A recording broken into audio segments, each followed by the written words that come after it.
পুলিশের যারা গুলি করলো তারা হলো একটা ঊর্ধ্বতন কর্মকর্তার নির্দেশে করছে। যারা ঊর্ধ্বতন কর্মকর্তা ছিল তাদের কারো ফাঁসি হয়নি। এই ক্ষেত্রে আমাদের অসন্তুষ্টি আছে। আজকে আমরা যে বিচার পেয়েছি মোটামুটি আলহামদুলিল্লাহ, কিন্তু পুলিশের যারা রংপুরে ঊর্ধ্বতম কর্মকর্তা তাদের সাজা কম হয়েছে এটা আমাদের মনে হয়। এবং ছাত্রলীগ সভাপতি যে পমেল বড়ুয়া ছিল, কিন্তু তার ফাঁসি হওয়ার দরকার ছিল, তার বিচারটা আমাদের সঠিক মনে হলো না আমাদের কাছে। আজকে জুলাই বিপ্লবের প্রথম শহীদ আবু সাইদের মামলার রায় দেওয়া হলো। তো আজকে যারা দুইজন গুলি করছিল তাদেরকে মৃত্যুদণ্ডের রায় শোনানো হয়েছে। এবং এখানে যারা পুলিশের ঊর্ধ্বতন কর্মকর্তা ছিল আরও কয়েকজন,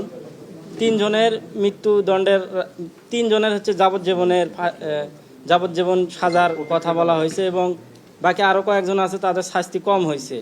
এবং আমরা এখনো এই মামলার রায়টা অতটা পর্যবেক্ষণ করতে পারি না, পর্যালোচনা আমরা ভালোভাবে বুঝে তারপরে স্যারদের সাথে পরামর্শ করে এই সামনে আবার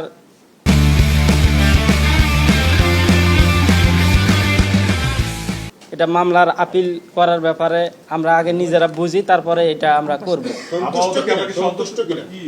না, আমাদের অসন্তুষ্টির জায়গা হচ্ছে যারা পুলিশের যারা গুলি করলো তারা হলো একটা ঊর্ধ্বতন কর্মকর্তার নির্দেশে করছে। যারা ঊর্ধ্বতন কর্মকর্তা ছিল তাদের কারো ফাঁসি হয়নি।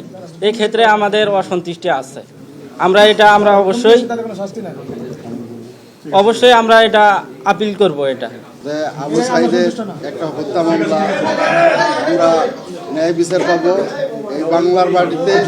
যদি আবু সাইদের হত্যা মামলা যদি আমরা ন্যায় বিচার পাই তাহলে প্রতিষ্ঠিত হবে এই বাংলার মাটিতে ন্যায় বিচার, আমরা মনে করি এবং দেশের সকল মানুষই মনে করে এটা।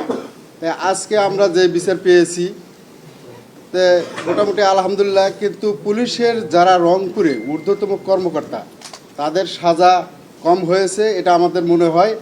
এবং ছাত্রলীগ সভাপতি যে পমেল বড়ুয়া ছিল, কিন্তু তার ফাঁসি হওয়ার দরকার ছিল। আমাদের পরিবারের পক্ষ থেকে তার ফাঁসির দাবি। তাই আক্রমণক আকারে আবু সাইদকে অনেক মারপিট করছে এবং অনেক ধমক দিছে এবং পিটাইছে।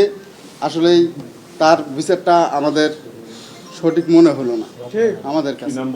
আমাদের পরিবারের পক্ষ থেকে পমেল বড়ুয়ার বিচারে অসন্তুষ্ট আমরা প্রকাশ করছি।